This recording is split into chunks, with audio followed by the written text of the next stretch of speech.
Assalamualaikum warahmatullahi wabarakatuh.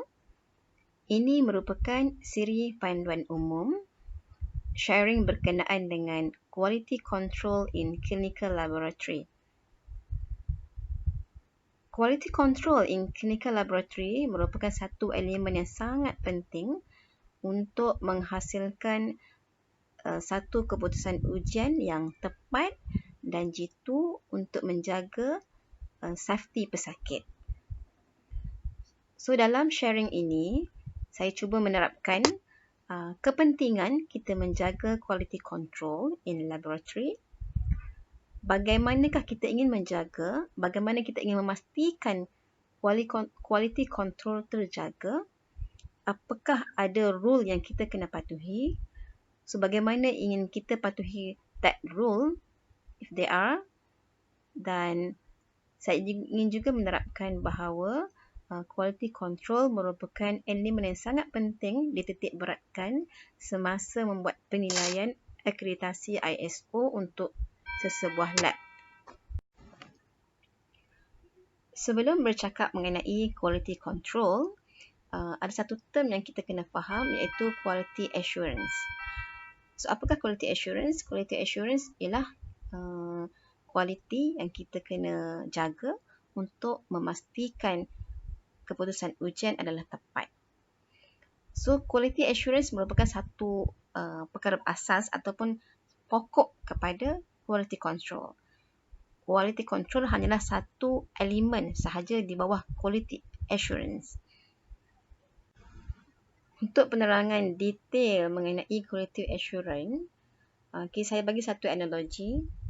Sekiranya kita mempunyai objektif untuk membuat sebuah rumah, of course, kita perlu mencari kontraktor yang hebat, yang bagus, yang berkualiti. So, bagaimana kita hendak memastikan kontraktor tersebut berkualiti? Mestilah kita membuat sedikit kajian sama ada kontraktor tersebut pernah ke membuat penipuan ataupun pernah ke menghasilkan rumah yang tidak berkualiti atau macam mana. Dan kita juga perlu buat selection rumah jenis mana yang kita nak buat.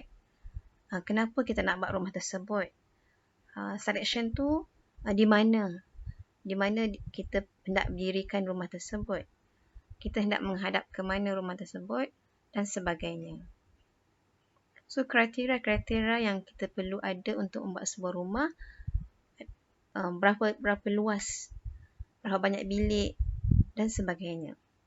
So, sekiranya kita memberi kontrak kepada seseorang kontraktor, for example, kita juga hendaklah pastikan, kita sendiri hendaklah pastikan kontraktor tersebut mendapatkan sumber-sumber untuk mendirikan rumah daripada sumber yang berkualiti. So, kita kena pastikan walaupun kita telah menyerahkan kepada seseorang kontraktor. Kemudian, setelah kita dah berjaya, kontraktor berjaya mendirikan sesebuah rumah, kita perlu membuat penilaian. So, bagaimanakah hendak membuat penilaian? Satu, mungkin arkitek perlu membuat penilaian. Dan kita juga boleh mendapatkan khidmat penilaian daripada saudara mara, sahabat handal dan sebagainya. So, setelah membuat penilaian, bagaimana kita membuat keputusan sama ada ingin menerima rumah tersebut ataupun tidak. So, analogi quality assurance sebenarnya mungkin lebih luas, tapi inilah mungkin salah satu cara saya ingin terangkan tentang kepentingan quality assurance. Ia merupakan satu cycle ataupun satu program.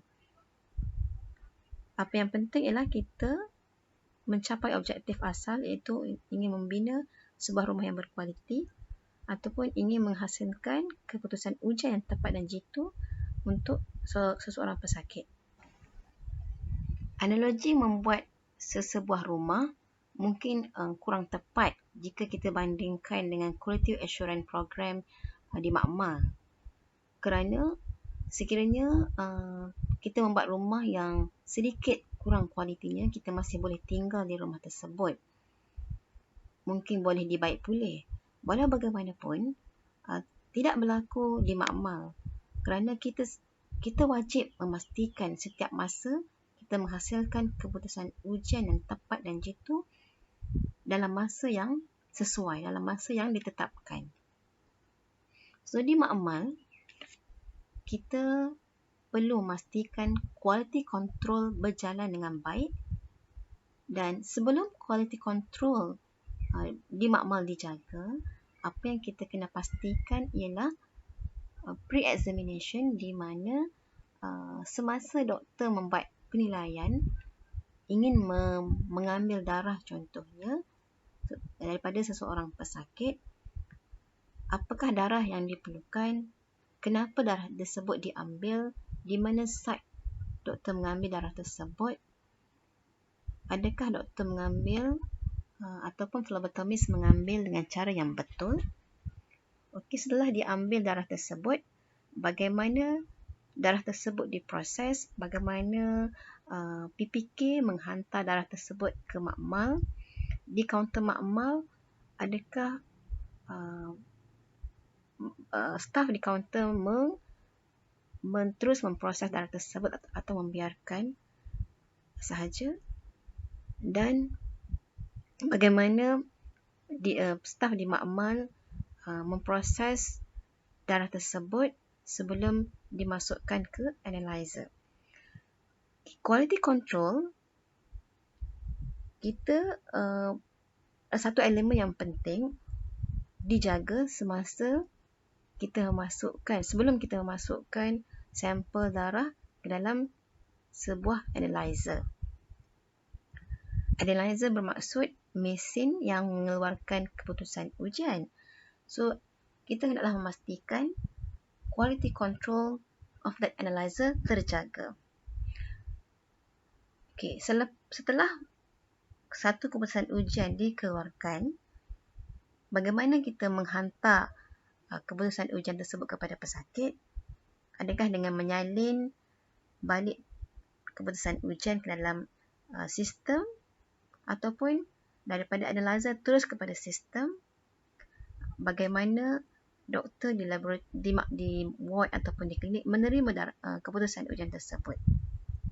So, semua ini merupakan perkara-perkara penting, adalah satu cycle penting yang perlu dijaga untuk objektif asalnya ialah untuk menghasilkan keputusan ujian yang tepat dan jitu pada masa yang tepat, pada masa yang betul, kepada pesakit yang tepat dan pesakit yang betul. So, daripada quality assurance inilah kita boleh memastikan keputusan ujian dikeluarkan dengan penuh keyakinan bahawa keputusan ujian tersebut boleh digunakan dengan selamat. InsyaAllah untuk next session, kita akan terangkan dengan lebih detail tentang quality control, bagaimana menjaga quality control dalam sebuah makmal. Sekali lagi, saya tekankan di sini, quality control di laboratory sangat penting untuk memastikan keputusan ujian adalah tepat dan jitu demi kemaslahatan pesakit. Sekian sahaja untuk kali ini. Ini merupakan siri panduan umum 1. Quality control is fine. Assalamualaikum.